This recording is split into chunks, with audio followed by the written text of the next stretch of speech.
जिस चीज के लिए इकट्ठे हुए हैं उस साधना पद्धति को मैं योग निद्रा कहता हूं। योग निद्रा के बारे में कुछ बातें थोड़ी सी मैं करना चाहूंगा। आप में से कितने लोग हैं जो कहते हैं कि उन्होंने योग निद्रा की हुई है?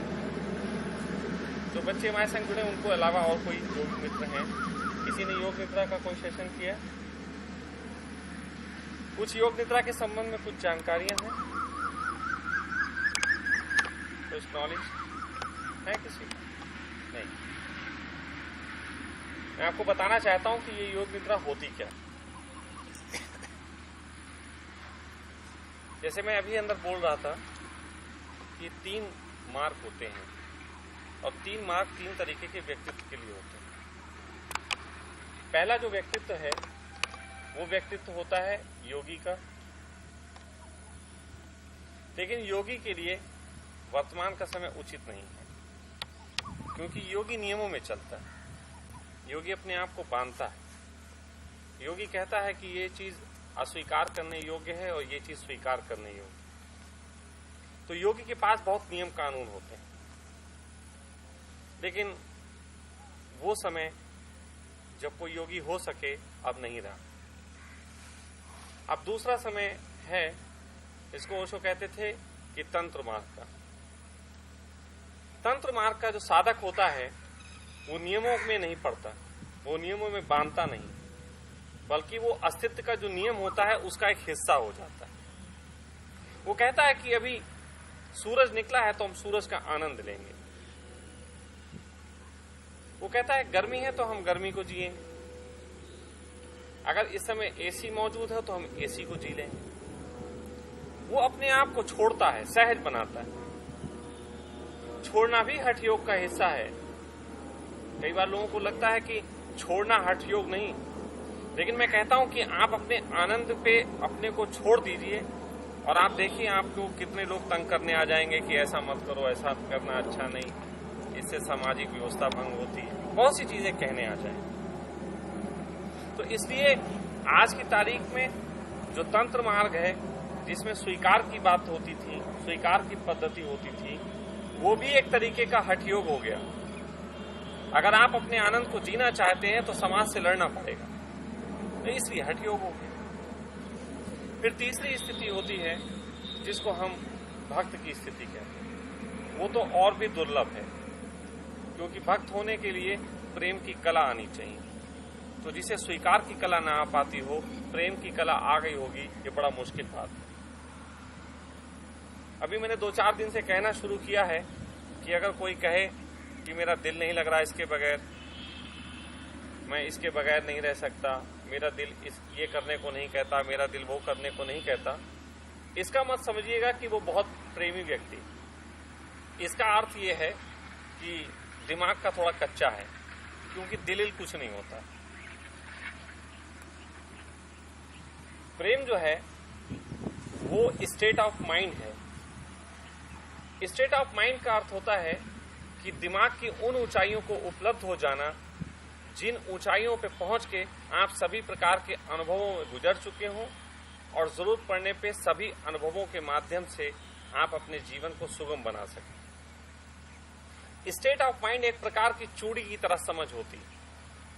चूड़ी में आप जैसे ये नहीं कह सकते कि कहां से बननी शुरू हुई थी और कहां पे खत्म हुई थी, उसी प्रकार ज्ञानी व्यक्ति को कभी आप बच्चों की हरकतें करते देखेंगे और कभी बहुत ज्ञान की बातें। सही में ज्ञानी ही वही है जो स्टेट ऑफ माइंड हो पाया। तो स्टेट ऑफ माइंड मस्तिष्क की ऊंचाइयां नहीं होती, बल्कि समझ की गोलाइयां होती। वो समझ की गोलाई है, वो जहां से चाहेगा अपने को इस्तेमाल कर लेगा। लेकिन ये तीनों स्थितियां अपने तरीके से दुर्लभ हैं। अगर ये सहज होती तो हजारों लाखों की संख्या में एनलाइटेड लोगों की भीड़ हो गई होती, लेकिन ये बहुत दुर्लभ। और जिन जिन लोगों को भी ये चीजें घटी वो बहुत साधना के बाद घटी। जैसे बुद्ध ने साधना की, बहुत लंबी अवस्था के बाद एक अवस्था को वो उपलब्ध हुए जिसे योग निद्रा कहा। महावीर की साधना में भी योग निद्रा आती, कृष्ण की साधना में भी योग निद्रा का उल्लेख है, और यहां तक कि मीरा ने भी योग निद्रा की बात कही, कबीर भी योग निद्रा की बात करते हैं। तो ये योग निद्रा चाहे योगी हो, चाहे तांत्रिक हो, चाहे भक्त हो, ये सभी के जीवन में एक लंबी साधना के बाद योग निद्रा घटित होती थी। अब आप यहां बैठे हैं, मुझे नहीं मालूम कि आपका स्वभाव क्या है। मैं आपको योग के तरीके से ट्रीट करूं या तंत्र के तरीके से, और मैं आपके स्वभाव को समझूं, इसके लिए कम से कम 3 महीने का वक्त चाहिए, जब आप मेरे साथ 24 घंटे रहो। तो ये बड़ा दुर्लभ काम है कि मैं कैसे आपके स्वभाव के अनुसार कुछ आपको दे सकूं। लेकिन जब तीनों स्थितियां आपको योग निद्रा तक पहुंचाती हैं, तो वो योग निद्रा मैं आपको दे सकूं, ये अस्तित्व ने इत्तेफाकन मेरे हाथ कुछ ऐसी चीज लगी कि जिससे अस्तित्व ने मुझे योग निद्रा की तरफ आपको धक्का दे सकूं, इसकी प्रतिभा दी। थोड़ा सा इस बारे में इसलिए बताना चाहता हूं क्योंकि जब तक आप ये बात नहीं समझोगे जो मैं कहना चाह रहा हूं, तब तक आप आगे की यात्रा भी नहीं कर सकते। मेरे साथ जीवन में एक घटना घटी, बहुत अद्भुत घटना थी। आप सबके साथ भी घटती होगी अलग अलग ढंग से। जब मैंने ध्यान में पहली बार प्रवेश किया, मुझे ध्यान थोड़ा रुचिकर लगा और मुझे लगा कि काश मैं 24 घंटे इसमें रह पाऊं। लेकिन जिन स्वामी जी के यहां पहली बार मैंने ध्यान किया था, डायनेमिक किया था, डायनेमिक मेडिटेशन, जिसमें सुबह के टाइम चीखना चिल्लाना भी होता है, गाली फकड़ी भी होती। तो तीसरे दिन मैं इतनी तेज चिल्ला दिया कि उनकी पत्नी ने कहा कि सब आएंगे लेकिन ये लड़का नहीं आएगा, तो मुझे वहां से निकाल दिया। उन्होंने कहा स्वामी जी आप यहां नहीं आ सकते। अब आप ये भी जानते हैं कि डायनेमिक मेडिटेशन करने के लिए मन के पास तमाम मक्कारियां हैं। म्यूजिक सिस्टम नहीं, लाइट नहीं, घर का माहौल नहीं, अलग कमरा नहीं, कभी पैर में दर्द हो रहा है, तमाम तरीके के मन में मक्कारियां चलती। मेरे पास भी बहुत सारी मक्कारियां थी, लेकिन मैंने चुनाव किया ध्यान करने का। घर में सुविधा नहीं थी, अकेले करना संभव नहीं था घर में रहते हुए, क्योंकि घर में और कोई था नहीं सन्यासी।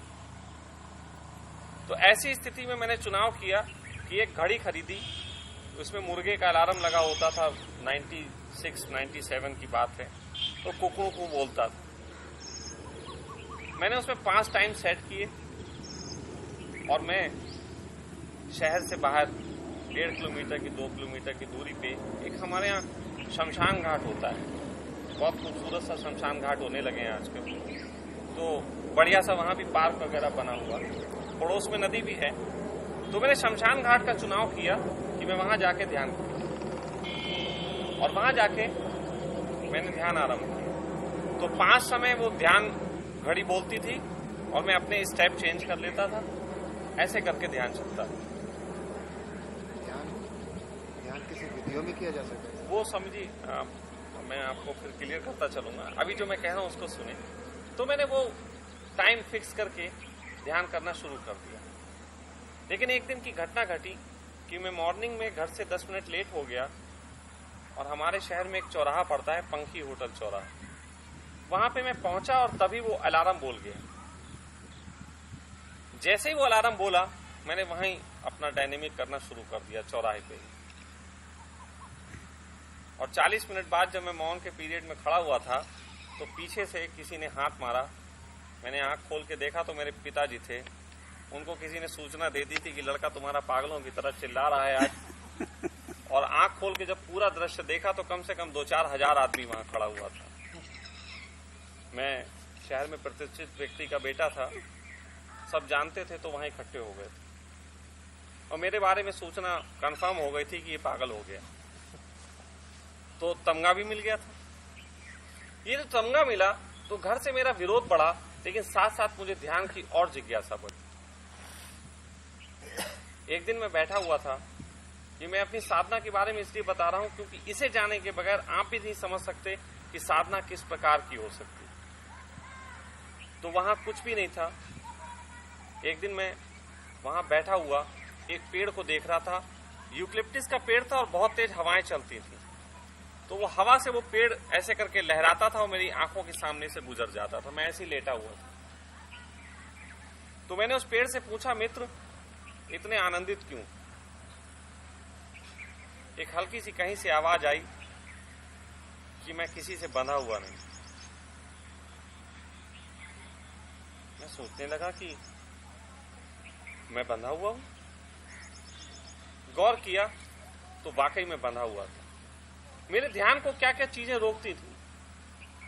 पहली चीज रोकती थी कि मुझे ध्यान करने के लिए कहीं जाना पड़ता था। मैं जहां होता था वहां ध्यान नहीं कर सकता था, और जहां मैं होके ध्यान कर सकता था वहां से भी मुझे कभी जाना पड़ता था, क्योंकि पत्नी खाना बनाएगी, रात को सेक्स की व्यवस्था देगी, मेरे कपड़े भी धो देती थी। ये बंधन थे।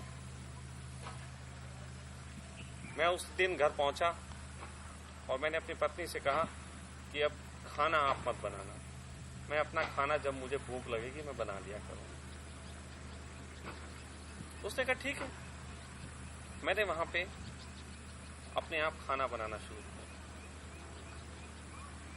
लेकिन बात तो वही रही। पहले वो बना के देती थी, उसका बंधन था, अब खुद बना के खाना पड़ता था। फंस गए, फिर फंसे। फिर दूसरी चीज हुई, जिस जगह मैं ध्यान किया करता था मैं उस जगह आस पड़ोस में घूमने से भूख लगी तो घर जाने की बजाय आस पड़ोस में घूमने निकल गया। तो किसी के खेत पे जाके टमाटर लगे देखे तो तोड़ के खा लिए, गोभी तुरई खा ली, यहां तक कि कभी कभी हमने पत्ते भी खाए। और ऐसे करके मुझे भोजन का बंधन मुक्त हुआ। अब दूसरा बंधन था, वो था कपड़ों का। कपड़े धोते थे, कपड़े चाहिए होते थे, तो उसको भी मैंने एक जीन्स ऐसी पहन ली जिसे मैंने 1.5 साल तक धोया ही नहीं। एक टी शर्ट भी ऐसी जो कि गंदी होती हो तो होती रहे। इस तरीके से बिल्कुल ही एकदम फकीरी पे उतर आया। वो कपड़े पहन के मैं वहां पे पड़ा रहता। अब मेरी स्थिति ये हो गई थी, मैं दिन भर वहां रहता, ऐसी घास पे कहीं पे लेटा रहता, और इतना नाकारा हो गया था कि अगर भूख लगती थी तो वहीं घास तोड़ के मुंह में डाल लेता था। कभी कभी लेटे लेटे घास तोड़ के मुंह में डाल लेता था। लेकिन एक बंधन अभी चल रहा था, और वो था रात्रि में घर जाने का। 2 कारणों से, सेक्स और बिस्तर। फिर मैंने कहा सेक्स की और झंझट नहीं है, क्योंकि ध्यान करते करते सेक्स की थोड़ी सी विदाई आने लग गई।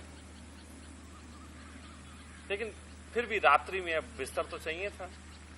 तो फिर एक और चुनाव किया। वहीं पे नदी के पुल पे एक ट्रेन निकला करती थी, वो ट्रेन का ट्रैक था, उसके पास में ही एक जगह बनी हुई थी। मैंने वहां पे सोने का निर्णय लिया। मैं वहां पे सोना शुरू कर दिया। पहले मैं शमशान घाट में ही सोया एक दिन, लेकिन जिस दिन सोया पहले दिन ही मुझे रात में मच्छर बहुत काटने लगे। तो मैं उठ के वहां चला गया, क्योंकि नदी का किनारे ऊपर बना हुआ, हवा बहुत चलती थी तो मच्छर नहीं थे कोई। इसकी वजह से मैं वहां रात्रि में थोड़ा सो पाया। लेकिन अभी आधे घंटे सो पाया, वहां से ट्रेन गुजरी और ट्रेन ने इतनी तेज पुल हिलाया कि मेरी फिर नींद भंग हो गई। मैंने कहा कमबख्त पीछे ही नहीं छोड़ता, कहीं ना कोई दिक्कत है ही। लेकिन फिर मैंने कहा चलो ये चलेगा, आधे पौन घंटे सो पाऊंगा, फिर एक ट्रेन गुजरेगी, कोई बात नहीं। और धीरे धीरे ऐसा हुआ कि रात भर में कभी 8, 10, 9, 11, 12 ट्रेनें गुजरती थी और मैं वहां लेटा रहता था। लेकिन लेटे लेटे मेरे अंदर एक अद्भुत बदलाव आया, और वो ये कि मैं ट्रेन आने से पहले मुझे पता होता था कि ट्रेन आ रही है। मैं ट्रेन की विसिल भी सुनता होता था और मैं सोता भी होता था। ट्रेन निकलती भी थी, मुझे मालूम भी होता था और मैं सोता भी होता था। और ये स्थिति योग निद्रा की स्थिति है, जब आदमी सोता भी होता है और जागता भी होता है। ये स्थिति अगर किसी व्यक्ति के जीवन में आती है तो वो तभी संभव है जब हमने अपने मस्तिष्क को उस चेतना के हवाले कर दिया जो कि कभी सोती नहीं। हम सब अपने माइंड की स्थिति को समझें तो हमारा माइंड कभी शांत नहीं होता, कभी बंद नहीं होता, ये चलता ही रहता है। और इसकी दो स्थितियां हम सब जानते हैं, वैज्ञानिक भी जानते हैं, मनोवैज्ञानिक भी जानते हैं और साधक भी जानते हैं। पहली स्थिति है चेतन। चेतन का अर्थ है जैसे आप मुझे सुन रहे हो, बात मैं कर रहा हूं, अभी आप दिमाग से जो भी चेतना कर रहे हो, जो भी चिंतन कर रहे हो, मुझे देख रहे हो, ये सब चेतन। दूसरी स्थिति है अचेतन। जैसे मैं यहां बैठा हूं, पीछे बिल्डिंग है, खिड़कियां हैं, कुछ और चीजें हैं, आपके दिमाग में वो भी तस्वीरें जा रही होंगी, लेकिन जब आप रात को सो जाओगे तो वो अधूरी तस्वीरें सपना बन के पूरी होंगी। तो उससे दूसरी अवस्था का निर्माण होता है, वो है अचेतन। इससे सपने आते हैं, इसमें व्यर्थ के विचार चलते हैं। तो ये चेतन और अचेतन, चेतन और अचेतन, इसमें ही हमारी पूरी चेतना डोलती रहती है। अगर किसी तरीके से चेतन से अचेतन में जाने की बजाय आप चेतन और अचेतन के बीच में अपने को रोक लें, ना चेतन हो ना अचेतन हो, तो ऐसी अवस्था अचानक आपके लिए एक नया द्वार खोल देती। इसी का सम्मोहित विद उपयोग करते हैं आपको सम्मोहित करने। वो आपको एक विचार देते हैं, बात देते हैं, फिर अचानक आपको शांत कर देते हैं और आपका दिमाग उनके कब्जे में चला जाता है। वो सम्मोहन है, लेकिन सम्मोहन मुक्ति नहीं, सम्मोहन ध्यान नहीं। लेकिन वो अवस्था किसी दूसरे को ना देके हम अपने लिए डेवलप कर लें, तो फिर हमारी जो सोई हुई चेतना है वो हमारे इस मस्तिष्क को धीरे धीरे अपने कब्जे में ले लेती। और वो सोई हुई चेतना जब हमारे जागने के बाद हमारे शरीर को अपने कब्जे में लेती है, तो वो हमसे बेहतर काम करवाती, बेहतर जीवन देती, बेहतर नियम कानून हमारे जीवन में उतरते, जो कि ऐसे नहीं उतरते। लेकिन आप लोग सोचेंगे कि हमारी वो चेतना तो जग रही, तो मैं आपको जानकारी दे देना चाहता हूं, वो चेतना नहीं जग रही है, वो सिर्फ मस्तिष्क काम कर रहा है। तो आपका दिमाग है जिसमें कुछ सॉफ्टवेयर पड़ गए हैं जो काम कर रहे हैं। इसको कैसे समझेंगे? तो इसको समझने के लिए एक उदाहरण है। आपको मैं अभी कहूं कि आप मर गए और मर के आपने एक जन्म ले लिया,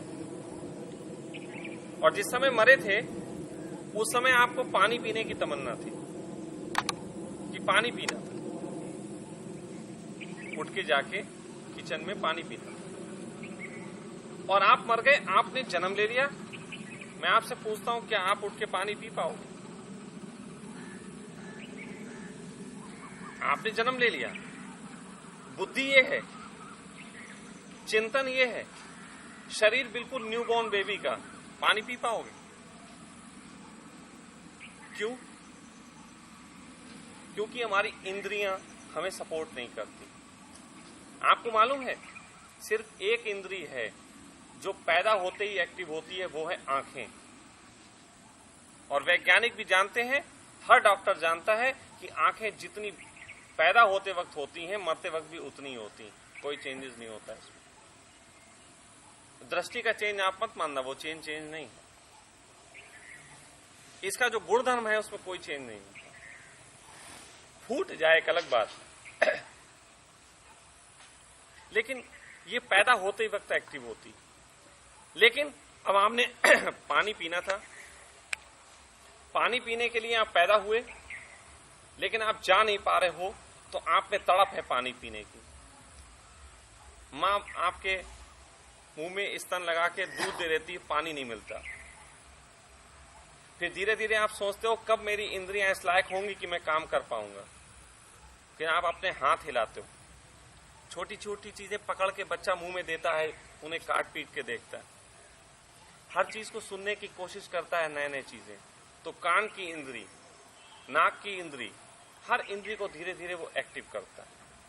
लेकिन इसको एक्टिव करने में धीरे धीरे यही इंद्रियां हमारी उस चेतना को सुला देती हैं और शरीर पे कब्जा कर लेती हैं।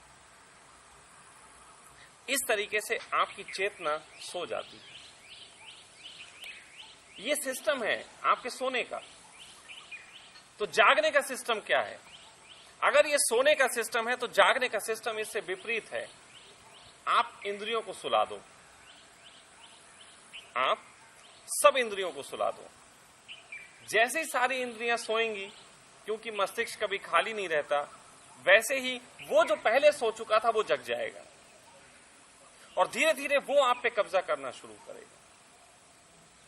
अभी आप लोग ध्यान करते हैं, इंद्रियों के माध्यम से ध्यान करते हैं, और ध्यान को क्या कहा गया है? अतीन्द्रिय। और सब इंद्रियों के माध्यम से ध्यान में लगे। अगर आप इंद्रियों के माध्यम से ध्यान करते हैं तो हर इंद्रिय क्रिया से गुजरेगी, क्रिया की प्रतिक्रिया होगी, प्रतिक्रिया के परिणाम होंगे, परिणाम सुख या दुख होंगे। तो कभी आप ध्यान में अच्छा महसूस करोगे, कभी बुरा महसूस करोगे, और जो महसूस करेगा वो भी इंद्रियां होंगी। तो इंद्रियों का खेल, इंद्रिय ही खेलती हैं, इंद्रिय ही महसूस करती हैं और हमें एक तसल्ली दे देती हैं, हम ध्यानी हैं। लाइफ में क्या चेंज आया? कोई चेंज है? मुझे कल एक मित्र कह रहे थे, मैं आती जाती सांस को देखता हूं स्वामी जी, साक्षी का प्रयोग कर रहा हूं। मैंने कहा, दिमाग में आती जाती बदतमीजियां दिखती, पिता का डर दिखता है, बीवी का सताना दिखता है, पड़ोसी का दुख दिखता है? नहीं, आती जाती सांस को देख रहे हैं, ध्यानी हो गए। आती जाती सांस बहुत छोटी शुरुआत है, जैसे नर्सरी में भी एडमिशन हो गया। देख लो आती जाती सांस। लेकिन आती जाती सांस पे ही रुक गए तो मैं कितने ऐसे लोगों को जानता हूं जो साक्षी का प्रयोग करते करते पागल हो गए। नींदें उड़ गई लोगों की, रात में नींद नहीं आ रही, फिर विक्षिप्तता हो गई, क्योंकि साक्षी को छोड़ने की कला नहीं सीखी। अगर साक्षी सांसों से आरंभ करता है तो वहां तक जाना चाहिए जहां जाके पता लगे ये सांसें भी व्यर्थ हैं, एक दिन छूट जाएंगी। लेकिन हम सांसों का बड़ा मूल्य मानते हैं, हम जीवन का बड़ा मूल्य मानते हैं, जीवन का उपयोग नहीं जानते। अगर जीवन का उपयोग नहीं मालूम तो जीवन का कोई मूल्य ही नहीं। और जीवन का एक ही उपयोग है कि तुम जग सको। लेकिन हम जीवन का उपयोग जागने के लिए नहीं, हम जीवन का उपयोग मस्ती के लिए कर रहे हैं। लेकिन होता यह है कि जो जाग नहीं सका वो मस्त भी नहीं हो सकता। बिना जागे मस्ती का कोई उपाय ही नहीं। इसलिए जरूरत इस बात की है कि जागरण की दिशा में काम किया जाना चाहिए। लेकिन ध्यान है अतीन्द्रिय और हम इंद्रियों से कर रहे हैं। तो पहली बार हम सब अतीन्द्रिय प्रयोगों की तरफ बढ़ेंगे। अतीन्द्रिय प्रयोगों की तरफ कह रहा हूं। अतीन्द्रिय प्रयोगों की पहचान क्या है, इसको थोड़ा समझें। अतीन्द्रिय प्रयोगों को, अतीन्द्रिय अनुभवों को आप पहचान सकते हैं, क्योंकि पहचानने के लिए इंद्रिय चाहिए। और इंद्रिय जब भी पहचानेगी तो वो तो इंद्रिय हो गया, अतीन्द्रिय कहां हो गया? देखो, सब बड़ा उलटबासी है।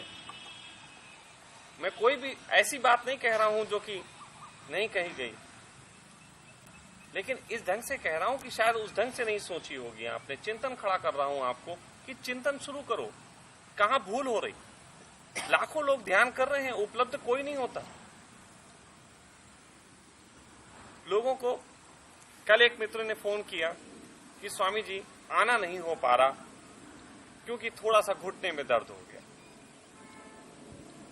मतलब मैसेज भेजा और रिक्वेस्ट कर करके उन्होंने शिविर में आने के लिए बात कही थी, रिक्वेस्ट कर करके।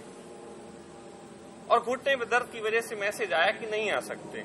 मैंने उनको फोन लगाया तो उनके फोन में एक गाना बज रहा था कि कांटों पे चल के मिलेंगे साए बाहर। जब उन्होंने उठाया, मैंने कहा मित्र बड़ा प्यारा गाना लगा रखा। बोले हाँ स्वामी जी, अभी कुछ दिन पहले लगाया। तो मैंने कहा क्या जीवन में भी उतारते हो या गाने सुनवाते हो लोगों को केवल? बोले स्वामी जी प्रयास कर रहे हैं। तो हमने कहा कल आ जाओ, घुटने का दर्द चलता रहेगा, इसमें क्या रखा। बोले नहीं स्वामी जी ये वो। मैंने कहा देखो मित्र, यही मक्कारियां इंसान को कभी पनपने नहीं देती। हमने महात्मा बुद्ध को आदर्श बनाया, लेकिन अपनी बीवी को छोड़ना नहीं सीखा। हमने ओशो को आदर्श बनाया, लेकिन dogs live in white house कहने की हिम्मत नहीं आ पाई। हमने मीरा को आदर्श तो बनाया, लेकिन कमरे में सितार लेके गिटार लेके नाचने लगे, सड़क पे नहीं नाच पाए। तो या तो हमारे आदर्श गलत थे या हमारा देखने का ढंग गलत था। पहली तो बात यह है कि धर्म के मार्ग पे आपको किसी का अनुसरण करने की जरूरत नहीं है, खुद का अनुसरण करो। और खुद का जब अनुसरण करते हो तो पहले तो ये जानना जरूरी है तुम खुद हो क्या। आप जो कपड़े पहनते हो क्योंकि वो सलमान खान ने पहने थे इसलिए पहन रहे हो, वो अनुसरण नहीं। आप जो बात कह रहे हो, जिस प्रकार का भोजन खा रहे हो, वो भोजन आपको आपके घर वालों ने खाना सिखाया था, इसलिए वो भी अनुसरण नहीं। तो आपकी सभी चीजें तो दूसरों पे आधारित है, आप पे आधारित है ही कहां। और जब आप पे कोई चीज आधारित नहीं है तो फिर निराधार होकर जीने की कला ही सच माने में धर्म का द्वार खोलती। निराधार और स्पॉन्टेनियस और वर्तमान में जीना ये कोई अलग अलग चीज नहीं है, ये एक ही चीज है। अब मैं यहां जो प्रयोग कराने जा रहा हूं, ये प्रयोग थोड़ा सा डिफरेंस है इसमें और अभी तक जितने प्रयोग करें। मैं अभी यहां बहुत सहज प्रयोग कराने वाला हूं, क्योंकि मैं लंबे समय तक आपको अभी ध्यान में धक्का नहीं दूंगा। क्योंकि लंबे समय तक धक्का दिया तो मुझे मालूम है जब महावीर को मच्छरों ने परेशान किया तो आपको भी मच्छर चैन से बैठने नहीं देंगे। और थोड़ी देर में मच्छर यहां आते होंगे, क्योंकि उन्हें खुशबू पहुंच गई है, बहुत मीठे मीठे खून आए हुए हैं। तो एक बहुत सहज सा प्रयोग है, उसे हम आपको कराना चाहेंगे। ये प्रयोग कराने से पहले एक छोटी सी कहानी है जिसे मैं आप सबको सुनाना चाहूंगा। कहानी है कि परमात्मा ने कहा कि बहुत से लोग हैं जो उसको पाने के लिए प्यासे हैं। तो नारद ने संदेह उठाया। नारद ने कहा कि बातें करते होंगे, जरूरी नहीं है कि प्यासे हों, और जब तक मैं परीक्षा ना ले लूं तब तक मैं मानूंगा नहीं। तो उन्होंने कहा कि ठीक है आप परीक्षा ले सकते हैं। तो नारद ने कहा ठीक है, मैं धरती पे जाता हूं, विचरण करके थोड़ा देख के आता हूं मामला क्या चल रहा है। वो आए, देखा एक व्यक्ति साधना कर रहा था। नानक उसके पास पहुंचे। नारद ने कहा कि तुम साधना करते हो, मैं तुम्हें भविष्य बता सकता हूं कि तुम्हें कुछ प्राप्ति होगी कि नहीं होगी। उसने कहा बताएं। नारद ने कहा तुम्हें परमात्मा मिलने वाला नहीं, ऐसा मैंने देखा। वो तुरंत ही उठा। उसने कहा आप झूठ बोल नहीं सकते, आपको सब दिखता है, तो जब कुछ मिलना ही नहीं है तो मैं ध्यान क्यों करूं। वो उठ के चला गया। नारद ने कहा यही कारण है कि इसको नहीं मिलेगा, क्योंकि प्रयास छोड़ दिया। फिर दूसरी बात हुई, वो दूसरे साधक के पास पहुंचे और उससे भी उन्होंने वही कहा कि तुम साधना करते हो, मैं तुम्हें बताना चाहता हूं कि कितने समय में तुम्हें परमात्मा मिलेगा। उसने कहा बताएं। नारद ने कहा अभी 10 जन्म बाकी, 10 जन्म बाद तुम्हें परमात्मा की प्राप्ति होगी। उस आदमी ने भी अपना टंडीला उठाया और बोला जाते हैं, जब मिलना ही नहीं इस जन्म में तो क्यों करना। जाते जाते नारद ने कहा अभी का तेरा प्रयास देख के कहा जा सकता था कि तू जिस रास्ते पे चल रहा है 10 जन्म बाद पहुंचेगा, लेकिन तूने अभी प्रयास छोड़ दिया, तो जब तू शुरू करेगा प्रयास उसके बाद 10 साल लगे, 10 जन्म लगे। 2 साधक दोनों फेल हुए। फिर वो तीसरे के पास पहुंचे और उससे कहा कि मैं तुम्हें बताना चाहता हूं। उसने कहा भगवान मैं जानना नहीं चाहता, लेकिन आप बताना चाहते हैं तो बता सकते। तो नारद ने कहा वो जो सामने पेड़ दिखाई देता, उस पेड़ पे जितने पत्ते हैं इतने जन्म बाद तुझे परमात्मा की प्राप्ति। वो आदमी उठा और नाचने लगा। तो उसे नाचता देख के नारद ने पूछा क्या हुआ? उसने कहा मैं अहोभाव से भर गया। केवल एक पेड़, यहां हजारों पेड़ हैं, सिर्फ एक पेड़ के पत्ते, और वो भी पक्का है कि मिलेगा। मैं कितना खुशनसीब हूं। नारद कहते हैं कि वो उसी वक्त उपलब्ध हो गया। सब्र का अर्थ नहीं होता, प्रतीक्षा का अर्थ नहीं होता कि बहुत दिनों बाद कुछ आएगा। प्रतीक्षा का अर्थ होता है कि अपनी स्थिति में आप ठहर गए बिना किसी मांग के, और हो गया। ठहरना आ जाए, बैठना आ जाए तो सब आ गया, अभी और यहीं। तो ये प्रयोग है सब्र का, और ये प्रयोग अस्तित्व में कभी नहीं किया गया।